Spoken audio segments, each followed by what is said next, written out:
ದೆಹಲಿಯ ಪ್ರಮುಖ ಮೆಟ್ರೋ ನಿಲ್ದಾಣಗಳು ಬಂದ್ ಆಗಿದೆ. ರಾಜೀವ್ ಚೌಕ್ ಸೇರಿದಂತೆ ಮೆಟ್ರೋ ನಿಲ್ದಾಣ ಬಂದ್ ಆಗಿದೆ. ಮೆಟ್ರೋ ನಿಲ್ದಾಣಗಳಲ್ಲಿ ಪ್ರತಿಭಟನಾಕಾರರಿಗೆ ನಿರ್ಬಂಧ ವಿಧಿಸಲಾಗಿದೆ. ಮೆಟ್ರೋ ಗೇಟ್ ಜಿಗಿದು ನುಗ್ಗಿ ಬಂದಿದ್ದಾರೆ ಪ್ರತಿಭಟನಾಕಾರರು. ವಿದ್ಯಾರ್ಥಿಗಳಿಂದ ಭಾರತ್ ಮಾತಾ ಕಿ ಜೈ ಘೋಷಣೆಗಳು ಕೇಳಿಬರ್ತಾ ಇದೆ. ಮೆಟ್ರೋ ನಿಲ್ದಾಣ ಬಂದ್ ಮಾಡಿದ್ದಕ್ಕೆ ಆಕ್ರೋಶವನ್ನ ವ್ಯಕ್ತಪಡಿಸ್ತಾ ಇದ್ದಾರೆ. ನೋಡಿ, ದೆಹಲಿಯ ಜಂತರ್ ಮಂತರ್ನಲ್ಲಿ ಏನು ಉದ್ವಿಗ್ನ ಪರಿಸ್ಥಿತಿ ನಿರ್ಮಾಣ ಆಯಿತು. ಹಾಗಾಗಿ ಬೇರೆ ಬೇರೆ ಕಡೆಯಿಂದ ವಿದ್ಯಾರ್ಥಿಗಳು ಮೆಟ್ರೋ ಮುಖಾಂತರವಾಗಿ ಬರೋದಕ್ಕೆ ಸ್ಟಾರ್ಟ್ ಮಾಡಿದ್ರು. ಹೀಗಾಗಿ ಈಗಾಗಲೇ ಮೆಟ್ರೋ ನಿಲ್ದಾಣವನ್ನು ಕೂಡ ಬಂದ್ ಮಾಡಲಾಗಿದೆ. ಸಂಸತ್ ಭವನ ಏನಿದೆ ಅದರ ಸುತ್ತಮುತ್ತ ಇರುವಂತಹ ಎಲ್ಲಾ ಮೆಟ್ರೋ ನಿಲ್ದಾಣಗಳನ್ನ ಸದ್ಯ ಬಂದ್ ಮಾಡಲಾಗಿದೆ ಅನ್ನುವಂತಹ ಮಾಹಿತಿಯನ್ನು ಕೂಡ ನಮ್ಮ ಪ್ರತಿನಿಧಿ ನೀಡ್ತಾ ಇದ್ರು. ಅಲ್ಲಲ್ಲಿ ಟ್ರಾಫಿಕ್ ಜಾಮ್ ಉಂಟಾಗಿದೆ. ಜಂತರ್ ಮಂತರ್ನಿಂದ 4 ಕಿಲೋಮೀಟರ್ ವರೆಗೂ ಕೂಡ ಟ್ರಾಫಿಕ್ ಜಾಮ್ ಆಗಿದೆ ಅನ್ನುವಂತಹ ಮಾಹಿತಿ ಕೂಡ ಸಿಗ್ತಾ ಇದೆ.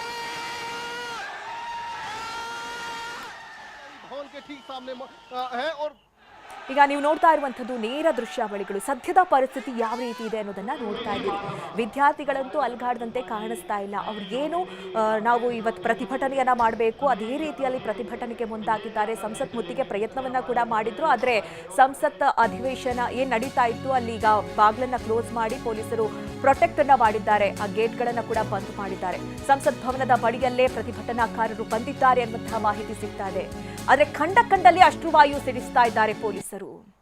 ನೋಡಿ, ಪ್ರತಿಭಟನಾಕಾರರನ್ನ ತಡೆಯುವಂತಹ ನಿಟ್ಟಿನಲ್ಲಿ ಗಾಳಿಯಲ್ಲಿ ಗುಂಡನ್ನ ಕೂಡ ಹಾರಿಸಲಾಗ್ತಾ ಇದೆ. ಅಶ್ರುವಾಯು ಪ್ರಯೋಗ ಆಗ್ತಾ ಇದೆ. ಪೊಲೀಸರು ಲಾಠಿ ಚಾರ್ಜ್ ಮಾಡ್ತಾ ಇದ್ದಾರೆ. ಎಷ್ಟು ದೊಡ್ಡ ಸಂಖ್ಯೆಯಲ್ಲಿ ಅಲ್ಲಿ ಪೊಲೀಸರು ನೆರೆದಿದ್ದಾರೆ ನೋಡಿ. ಆದ್ರೆ ಅದಕ್ಕಿಂತ ಹೆಚ್ಚಿನದಾಗಿ ಅಲ್ಲಿ ಪ್ರತಿಭಟನಾಕಾರರು ಆಕ್ರೋಶ ಭರಿತರಾಗಿದ್ದಾರೆ. ತಮ್ಮ ಕಿಚ್ಚನ್ನ ಹೊರ ಹಾಕ್ತಿದ್ದಾರೆ. ನೀವು ಏನ್ ಮಾಡಿದ್ರು ಸರಿಯೇ, ನಮ್ಗೆ ನ್ಯಾಯ ಬೇಕೇ ಬೇಕು ಅಂತ ಹೇಳಿ ಅವರೇ ಎದೆ ಒಡ್ಡಿ ನಿಲ್ತಾ ಇದ್ದಾರೆ. ಹಾಗಾಗಿ ಪೊಲೀಸರು ಅವರನ್ನ ಕಂಟ್ರೋಲ್ ಮಾಡೋದಕ್ಕೆ ಸಾಧ್ಯವಾಗ್ತಾ ಇಲ್ಲ. ಏನೇ ಪ್ರಯತ್ನಗಳನ್ನ ಮಾಡಿದ್ರೂ ಕೂಡ ಅವರ ಪ್ರತಿಭಟನೆ ಮುಂದುವರಿತಾ ಇದೆ. ಸಂಸತ್ತನ್ನ ತಲುಪುವಂತಹ ನಿಟ್ಟಿನಲ್ಲಿ ಅವರು ಮುಂದೆ ಬರ್ತಾ ಇದ್ದಾರೆ. ಹೀಗಾಗಿ ಅಲ್ಲೂ ಕೂಡ ಈ ಸಂಸತ್ ಭವನ ಸುತ್ತಮುತ್ತ ಗೇಟ್ ಏನಿದೆ ಅದನ್ನು ಕೂಡ ಸಂಪೂರ್ಣವಾಗಿ ಬಂದ್ ಮಾಡಿ ಹೈ ಪ್ರೊಟೆಕ್ಟ್ ಅನ್ನ ನೀಡಲಾಗ್ತಾ ಇದೆ.